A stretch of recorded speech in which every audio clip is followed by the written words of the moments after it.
दोस्तों स्वागत है आप सभी का हमारे यूट्यूब चैनल पर। जैसा कि एसएससी जीडी के 27 जनवरी के सभी शिफ्टों का एग्ज़ाम समाप्त हो चुका है और हम आप सभी के लिए लेकर आए हैं 100% रियल क्वेश्चंस के एनालिसिस को। इसलिए आप सभी वीडियो को बिना स्किप किए अंत तक जरूर देखिए और यदि वीडियो पसंद आए तो वीडियो को लाइक एवं शेयर कर दीजिए। यदि आप इस वीडियो का पीडीएफ प्राप्त करना चाहते हैं तो हमारे टेलीग्राम चैनल को ज्वाइन कर लीजिए, जिसका लिंक वीडियो के डिस्क्रिप्शन में दिया गया है। तो शुरू करते हैं वीडियो। तो दोस्तों सबसे पहले हम फोर्थ शिफ्ट के एनालिसिस को करेंगे, उसके बाद थर्ड शिफ्ट को और उसके बाद सेकेंड शिफ्ट को तथा अंत में फर्स्ट शिफ्ट के एनालिसिस को करेंगे। तो फोर्थ शिफ्ट में क्वेश्चन पूछा गया था कि राष्ट्रपति द्वारा क्षमादान किस आर्टिकल के अंतर्गत दिया जाता है। तो बात की जाए राष्ट्रपति के क्षमादान की तो संविधान के अनुच्छेद 72 के तहत राष्ट्रपति के पास अपराध के लिए दोषी ठहराए गए किसी भी व्यक्ति की सजा को माफ़ करने, राहत देने, छूट देने या निलंबित करने, हटाने या कम करने की शक्ति पर होती है, जहां दंड मौत की सजा के रूप में क्यों न हो। तो फ्रेंड्स अनुच्छेद 72 इस क्वेश्चन का सही उत्तर होगा। अगला क्वेश्चन, तमिलनाडु में कौन सा नृत्य किया जाता है। तो बात की जाए तमिलनाडु की तो तमिलनाडु में भरतनाट्यम नृत्य किया जाता है। तो भरतनाट्यम नृत्य इस क्वेश्चन का सही उत्तर होगा। वहीं बात कर लीजिए भरतनाट्यम की तो यह 8 शास्त्रीय नृत्यों में भी शामिल है। अगला क्वेश्चन, उज्ज्वला योजना किसने शुरू की है। तो बात की जाए उज्ज्वला योजना की तो स्वच्छ ईंधन बेहतर जीवन के नारे के साथ केंद्र सरकार ने 1 मई 2016 को माननीय प्रधानमंत्री श्री नरेंद्र मोदी के नेतृत्व में एक सामाजिक कल्याण योजना, जिसे प्रधानमंत्री उज्ज्वला योजना कहते हैं, की शुरुआत की गई। यह योजना एलपीजी गैस कनेक्शन से संबंधित है, जो उत्तर प्रदेश के बलिया में लॉन्च किया गया। यह बीपीएल महिलाओं को मुफ्त एलपीजी कनेक्शन प्रदान करती है। तो फ्रेंड्स प्रधानमंत्री नरेंद्र मोदी ने इस योजना की शुरुआत की थी। तो प्रधानमंत्री नरेंद्र मोदी इस क्वेश्चन का सही उत्तर होगा। वहीं यदि आगे की शिफ्टों में पूछ लिया जाए कि यह योजना कहाँ से शुरू की गई थी, तो यह योजना उत्तर प्रदेश के बलिया से शुरू की गई थी। अगला क्वेश्चन, नवंबर 2022 से पहले गुजरात के मुख्यमंत्री कौन थे। तो बात की जाए गुजरात के मुख्यमंत्री जो नवंबर 2022 से पहले थे तो यह भूपेंद्र पटेल थे। तो भूपेंद्र पटेल इस क्वेश्चन का सही उत्तर होगा। अगला क्वेश्चन, एशियाई खेल 2018 में ध्वजवाहक कौन थे। तो बात की जाए एशियाई खेल 2018 की तो नीरज चोपड़ा 2018 एशियाई खेलों में भारत के लिए उद्घाटन समारोह में ध्वजवाहक थे, जिसका आयोजन 18 अगस्त से 2 सितंबर 2018 के मध्य इंडोनेशिया के जकार्ता और पालिम्बांग शहरों में किया गया था। तो नीरज चोपड़ा इस क्वेश्चन का सही उत्तर होगा। अगला क्वेश्चन, हॉकी की शुरुआत कब हुई थी। तो बात की जाए हॉकी की तो हॉकी का प्रारंभ वर्ष 2010 से 4000 वर्ष पूर्व मिस्र में हुआ था। इसके बाद बहुत से देशों में इसका आगमन हुआ पर उचित स्थान न मिल सका, परंतु भारत में इसका आरंभ 150 वर्षों से पहले हुआ था। तो 4000 वर्ष से पूर्व इस क्वेश्चन का सही उत्तर होगा। अगला क्वेश्चन, अंधकार का विलोम शब्द है। तो बात की जाए अंधकार के विलोम शब्द की तो इसका विलोम शब्द प्रकाश होता है। अगला क्वेश्चन, प्रकाश का पर्यायवाची शब्द है। तो इसका पर्यायवाची शब्द उजाला, प्रभा, रोशनी, दीप्ति, चमक, ज्योति इत्यादि ये सभी होते हैं। अगला क्वेश्चन, भाव का विलोम शब्द है। तो इस क्वेश्चन का सही उत्तर हो जाएगा अभाव, क्योंकि भाव का विलोम शब्द अभाव होता है। अगला क्वेश्चन, आस्तीन का साफ होना मुहावरे का अर्थ है। तो इस मुहावरे का अर्थ होता है जो मित्र होकर धोखा दे। अगला क्वेश्चन, हैदराबाद की स्थापना कब हुई थी। तो बात की जाए हैदराबाद की तो 1591 में इस राजवंश के एक शासक मोहम्मद कुली कुतुब शाह ने मूसी नदी के तट पर हैदराबाद शहर की स्थापना की थी। तो 1591 ईस्वी इस क्वेश्चन का सही उत्तर होगा। वहीं यदि आगे की शिफ्ट में पूछ लिया जाए कि हैदराबाद की स्थापना किसने की थी, तो यह मोहम्मद कुली कुतुब शाह ने की थी। अगला क्वेश्चन, परिवार नियोजन किस पंचवर्षीय योजना के अंतर्गत आता है।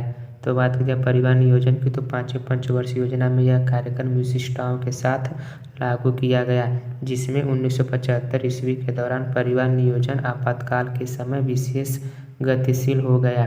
तो 5वें पंचवर्षीय योजना इस क्वेश्चन का सही उत्तर होगा। अगला क्वेश्चन, जलियांवाला बाग हत्याकांड कब हुआ था।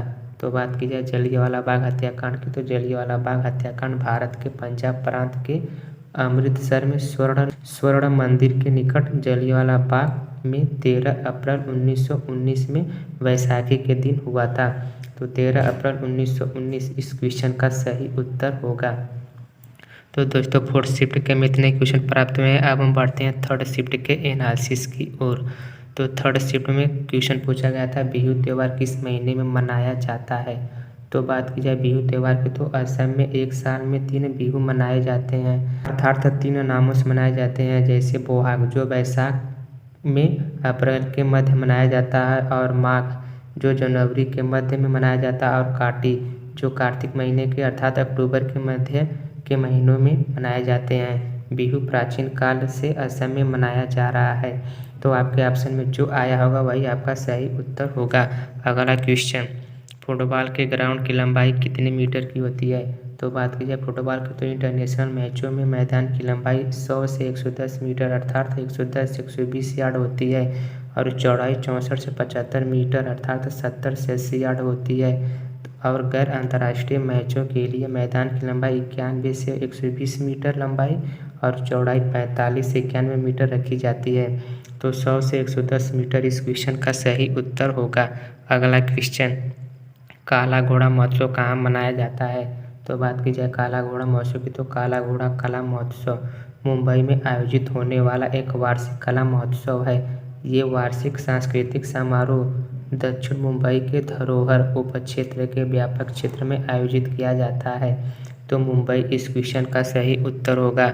अगला क्वेश्चन, उड़ीसा के धामना नगर से उपचुनाव किसने जीता है। तो बात की जाए उड़ीसा के धामना नगर की तो उड़ीसा की धामना नगर सीट पर हुए उपचुनाव के नतीजे में बीजेपी उम्मीदवार और सेठी के पुत्र सूर्यवंशी सूरज को 80,351 वोट मिले, जबकि उनके निकट प्रतिद्वंदी अंबाती दास को 70,470 वोट मिले थे।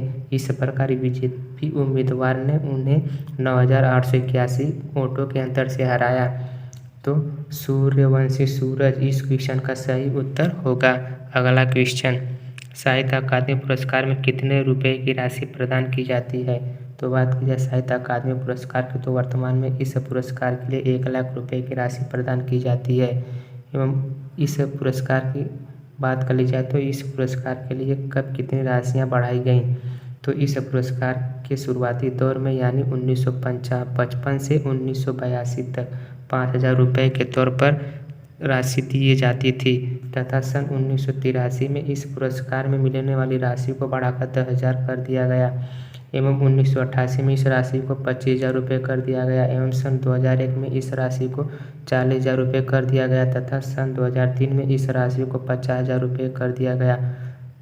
अगला क्वेश्चन, 1976 में 42वां संविधान संशोधन किस समिति की सिफारिश पर किया गया था।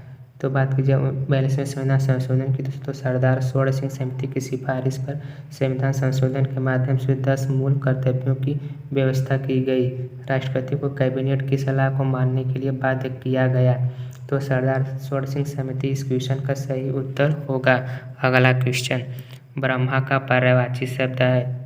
तो ब्रह्मा का पर्यायवाची शब्द स्वयंभू, प्रजापति, आत्मा, भू, लोकेश, पितामह, चतुरानन, विरंजी, अज ये सभी होते हैं। अगला क्वेश्चन, 16 जनपदों में से वज्जी की राजधानी क्या है। तो बात की जाए वज्जी की राजधानी को तो इसकी राजधानी वैशाली, विदेह, मिथिला है, अर्थात इसकी राजधानी गंडक नदी के तट पर अवस्थित थी। गंगा नदी वज्जी और मगध के बीच की सीमा का निर्धारण करती थी। इस संघ में 8 न्यायालय थे। तो वैशाली इस क्वेश्चन का सही उत्तर होगा। अगला क्वेश्चन, विधान परिषद के सदस्यों का कार्यकाल कितने वर्षों के लिए होता है। तो बात की जाए विधान परिषद की तो विधान परिषद का प्रत्येक सदस्य 6 वर्ष के कार्यकाल के लिए कार्य करता है। विधान परिषद में सदस्यता के लिए न्यूनतम आयु 30 वर्ष होती है। तो 6 वर्ष इस क्वेश्चन का सही उत्तर होगा। अगला क्वेश्चन, घृणा का विलोम शब्द है। तो बात की जाए घृणा के विलोम शब्द की तो इसका विलोम शब्द प्रेम, स्नेह, सहानुभूति ये सभी होते हैं। अगला क्वेश्चन, मित्र का पर्यायवाची शब्द है। तो मित्र का पर्यायवाची शब्द सखा, सहचर, स्नेही, स्वजन, सुहृदय, साथी, दोस्त, संगी ये सभी होते हैं। तो दोस्तों अब हम बढ़ते हैं सेकेंड शिफ्ट के एनालिसिस की ओर। तो सेकेंड शिफ्ट में क्वेश्चन पूछा गया था कि गरबा नृत्य किस राज्य से संबंधित है। तो बात की जाए गरबा नृत्य की तो यह गुजरात राज्य से संबंधित है, क्योंकि यह नवरात्र पर्व के दौरान 9 दिनों तक हर तरफ गरबा और गरबा की धूप होती है। यह गुजरात का पारंपरिक लोक नृत्य है जिसे सौभाग्य का प्रतीक माना जाता है। तो गुजरात इस क्वेश्चन का सही उत्तर होगा। अगला क्वेश्चन, क्रिकेट में द बॉल के नाम से किसे जाना जाता है। तो बात की जाए द बॉल के नाम से किसे जाना जाता है तो यह राहुल द्रविड़ को द बॉल के नाम से जाना जाता है। तो राहुल द्रविड़ इस क्वेश्चन का सही उत्तर होगा। अगला क्वेश्चन, युवा को रोजगार देने के लिए कौन सी योजना लागू की गई है। तो युवा को रोजगार देने के लिए प्रधानमंत्री रोजगार योजना लागू की गई है। यह एक केंद्र सरकार की पहल है जिसका उद्देश्य बेरोजगार युवाओं को स्वरोजगार के अवसर प्रदान करना। यह स्कीम 1993 में लॉन्च की गई युवाओं और महिलाओं को बेरोजगार लोन प्रदान करती है। तो प्रधानमंत्री रोजगार योजना इस क्वेश्चन का सही उत्तर होगा। अगला क्वेश्चन, मौलिक अधिकार कहाँ से लिया गया है। तो बात कीजिए मौलिक अधिकार की तो मौलिक अधिकार भारत के संविधान के भाग 3 अर्थात अनुच्छेद 12 से 35 में वर्णित भारतीय नागरिकों को प्रदान किए गए वे अधिकार जो सामान्य स्थिति में सरकार द्वारा सीमित नहीं किए जा सकते और जिनकी सुरक्षा का प्रहरी सर्वोच्च न्यायालय है। यह संयुक्त राज्य अमेरिका के संविधान से लिया गया है। तो संयुक्त राज्य अमेरिका इस क्वेश्चन का सही उत्तर होगा। अगला क्वेश्चन, अक्टूबर 2022 में बीसीसीआई के नए अध्यक्ष कौन बने हैं। तो बात की जाए बीसीसीआई के नए अध्यक्ष की तो पूर्व भारतीय क्रिकेटर रोजर बिन्नी बीसीसीआई के नए अध्यक्ष अक्टूबर 2022 में नियुक्त किए गए हैं। उन्होंने पूर्व भारतीय कप्तान सौरव गांगुली की जगह ली है। तो रोजर बिन्नी इस क्वेश्चन का सही उत्तर होगा। अगला क्वेश्चन, लेवेंडर त्यौहार किस राज्य से संबंधित है। तो बात की जाए लेवेंडर जो त्यौहार के तो ये जम्मू कश्मीर राज्य से संबंधित है। तो जम्मू और कश्मीर इस क्वेश्चन का सही उत्तर होगा। अगला क्वेश्चन, 2 रेलवे लाइन के बीच की दूरी कितनी होती है। तो बात की जाए 2 रेलवे लाइन के बीच की दूरी तो रेलवे की पटरियों के बीच की दूरी 1.6 मीटर एवं स्मॉल गेज में 1 मीटर तथा नैरो गेज में 8 मीटर होती है। तो 1.8 मीटर इस क्वेश्चन का सही उत्तर होगा। अगला क्वेश्चन, C2H4OH किसका रासायनिक सूत्र है। तो यह एल्कोहल का रासायनिक सूत्र होता है। अगला क्वेश्चन, गुप्त वंश के संस्थापक कौन थे। तो बात कीजिए गुप्त वंश के संस्थापक की तो चंद्रगुप्त ने गुप्त वंश की स्थापना 319 से 320 ईस्वी में की थी और यह गुप्त वंश के प्रथम महान शासक भी थे। स्कंदगुप्त गुप्त वंश का अंतिम शासक भी था। तो चंद्रगुप्त इस क्वेश्चन का सही उत्तर होगा। अगला क्वेश्चन, 2015 में राष्ट्रीय खेल की अध्यक्षता किसने की थी। तो बात की जाए राष्ट्रीय खेल की तो भारत का 35वां राष्ट्रीय खेल केरल में 31 जनवरी 2015 से 14 फरवरी 2015 तक 7 जिलों में आयोजित किया गया था। केरल ने दूसरी बार इन खेलों की मेजबानी की। अपने 36वें संस्करण में गुजरात ने 2022 में पहली बार राष्ट्रीय खेलों की मेजबानी की। राष्ट्रीय खेल 2022 गुजरात के 6 शहरों अहमदाबाद, गांधीनगर, सूरत, बड़ोदरा, राजकोट और भावनगर में आयोजित किया गया था। तो केरल इस क्वेश्चन का सही उत्तर होगा। वहीं यदि आपसे 2022 का पूछ लिया जाए तो 2022 में गुजरात ने मेजबानी की थी। तो 2022 के लिए गुजरात सही उत्तर होगा। अगला क्वेश्चन, भारत के राष्ट्रपति का सचिव किसे नियुक्त किया गया है। तो बात की जाए भारत के राष्ट्रपति के सचिव की तो IAS राजेश वर्मा को राष्ट्रपति द्रौपदी मुर्मू का सचिव नियुक्त किया गया है। कार्मिक मंत्रालय के आदेश के मुताबिक कॉर्पोरेट मामलों के सचिव राजेश वर्मा को यह जिम्मेदारी सौंपी गई। वर्मा उड़ीसा कैडर के 1987 बैच के भारतीय प्रशासनिक सेवा IAS अधिकारी हैं। तो राजेश वर्मा इस क्वेश्चन का सही उत्तर होगा। अगला क्वेश्चन, सारंग का विलोम शब्द है। तो इसका विलोम शब्द तो कुरूप और नीरस होता है। तो जो आपके ऑप्शन में आएगा वही आपका राइट आंसर होगा। अगला क्वेश्चन, जल का पर्यायवाची शब्द है। तो बात की जाए जल के पर्यायवाची शब्द की तो इसका पर्यायवाची शब्द वारी, पानी, नीर, सलिल, तोय, उदक, अम्बु, जीवन, पय, अमृत, मेघ, पुष्प ये सभी होते हैं। अगला क्वेश्चन, छक्के छुड़ा देना मुहावरे का अर्थ है। तो इस मुहावरे का अर्थ होता है बुरी तरह से पराजित करना या हरा देना। तो फ्रेंड्स सेकंड शिफ्ट के इतने क्वेश्चन थे। अब हम चलते हैं फर्स्ट शिफ्ट के एनालिसिस की ओर। क्वेश्चन नंबर 1 पूछा गया था कि 2022 में 36वें राष्ट्रीय खेलों में कुल कितने खेल शामिल थे। तो बात की जाए 2022 में 36वें राष्ट्रीय खेल की, तो 36वें राष्ट्रीय खेल के संस्करण में गुजरात ने 2022 में पहली बार राष्ट्रीय खेलों की मेजबानी की। राष्ट्रीय खेल 2022 गुजरात के 6 शहरों अहमदाबाद, गांधीनगर, सूरत, वडोदरा, राजकोट और भावनगर में आयोजित किया गया था और इसमें athletics, hockey, football, volleyball, judo, kabaddi, kho-kho आदि सहित कुल 36 खेल प्रतियोगिताएं शामिल थीं। तो 36 खेल इस क्वेश्चन का सही उत्तर होगा। वहीं आगे की शिफ्ट में पूछ लिया जाए कि यह खेल कहाँ आयोजित किया गया था, तो यह गुजरात राज्य में आयोजित किया गया था। अगला क्वेश्चन, महालेखा नियंत्रक परीक्षक CAG किस आर्टिकल से संबंधित है। तो बात की जाए महालेखा नियंत्रक परीक्षक की, तो यह अनुच्छेद 148 अर्थात CAG की नियुक्ति, शपथ और सेवा की शर्तों से संबंधित है। तो अनुच्छेद 148 इस क्वेश्चन का सही उत्तर होगा। अगला क्वेश्चन, उपाधियों का अंत किस अनुच्छेद से संबंधित है। तो बात की जाए उपाधियों के अंत की, तो यह अनुच्छेद 18 से संबंधित है। तो अनुच्छेद 18 इस क्वेश्चन का सही उत्तर होगा। अगला क्वेश्चन, प्रधानमंत्री ने दक्षिण भारत में पहली वंदे भारत एक्सप्रेस ट्रेन कहाँ से कहाँ तक शुरू की थी। तो बात की जाए वंदे भारत ट्रेन की, तो प्रधानमंत्री नरेंद्र मोदी ने शुक्रवार के दिन दक्षिण भारत में पहली वंदे भारत ट्रेन को हरी झंडी दिखाई। यह ट्रेन बेंगलुरु से चेन्नई के बीच चलाई गई थी, जो कि यह दक्षिण भारत में पहली ट्रेन चलाई गई थी। तो बेंगलुरु से चेन्नई इस क्वेश्चन का सही उत्तर होगा। अगला क्वेश्चन, लुई नगाई त्यौहार किस राज्य से संबंधित है। तो बात की जाए लुई नगाई त्यौहार की, तो लुई नगाई उत्सव भारत में मणिपुर के नागा जनजातियों द्वारा मनाए जाने वाला बीज बोने का त्यौहार है। यह त्यौहार बीज बोने के मौसम की शुरुआत करता है और नगाओं के लिए वर्ष की शुरुआत का प्रतीक है। तो मणिपुर राज्य इस क्वेश्चन का सही उत्तर होगा। अगला क्वेश्चन, जल शक्ति अभियान कैच द रेन अभियान जिसे कहा जाता है, योजना किसने शुरू की थी। तो बात की जाए कैच द रेन अभियान की, तो भारत के भूतपूर्व राष्ट्रपति श्री रामनाथ कोविंद ने 29 मार्च 2022 को नई दिल्ली में जल शक्ति अभियान, जिसे कैच द रेन अभियान भी कहा जाता है, 2022 की शुरुआत की थी। तो रामनाथ कोविंद इस क्वेश्चन का सही उत्तर होगा। वहीं आगे की शिफ्टों में पूछ लिया जाए कि यह योजना कब शुरू की गई थी। तो यह योजना 29 मार्च 2022 को नई दिल्ली में शुरू की गई थी। अगला क्वेश्चन, नेट एक्सपोर्ट अर्थात शुद्ध निर्यात क्या होता है। तो बात की जाए शुद्ध निर्यात की, तो इसका फार्मूला होता है निर्यात का मूल्य माइनस आयात का मूल्य।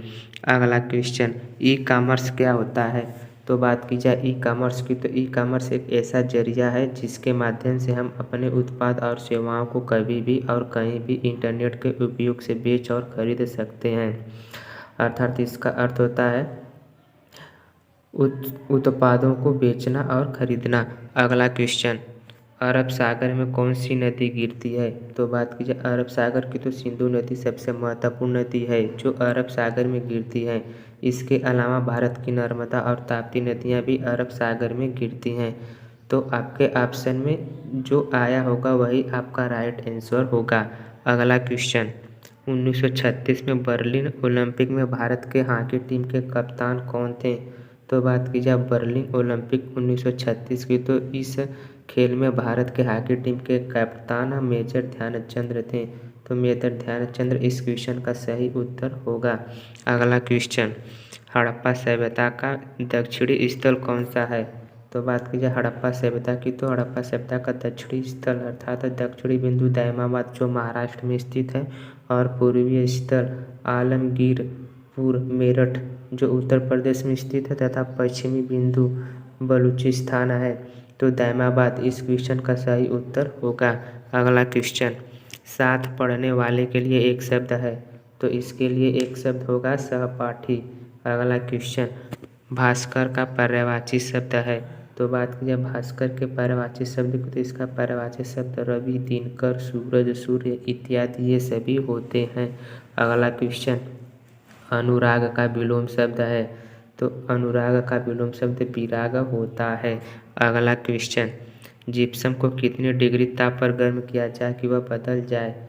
तो बात की जाए जिप्सम की, तो जिप्सम को 120 डिग्री सेल्सियस पर गर्म करने पर यह पानी के अणुओं को खो देता है और सफ़ेद पाउडर बन जाता है, जिसे प्लास्टर ऑफ पेरिस कहा जाता है, जिसका सूत्र CaSO4 × 2H2O होता है। तो 120 डिग्री सेल्सियस इस क्वेश्चन का सही उत्तर होगा। अगला क्वेश्चन, किस तापमान पर शरीर का नियंत्रण बना रहता है? तो बात की जाए शरीर के नियंत्रण की, तो शरीर का तापमान 36 से 37 डिग्री सेंटीग्रेड या 96.8 से 98.6 फ़ारेनहाइट पर बना रहता है। तो 36 से 37 डिग्री सेंटीग्रेड इस क्वेश्चन का सही उत्तर होगा। तो दोस्तों, हमें इतने क्वेश्चन प्राप्त हुए थे। यदि वीडियो पसंद आए तो वीडियो को लाइक एवं शेयर कर दीजिए और चैनल पर नए आए हो तो चैनल को सब्सक्राइब करके बेल आइकन को ऑन कर लीजिए, जिससे आप सभी को डेली एनालिसिस की अपडेट मिल सके।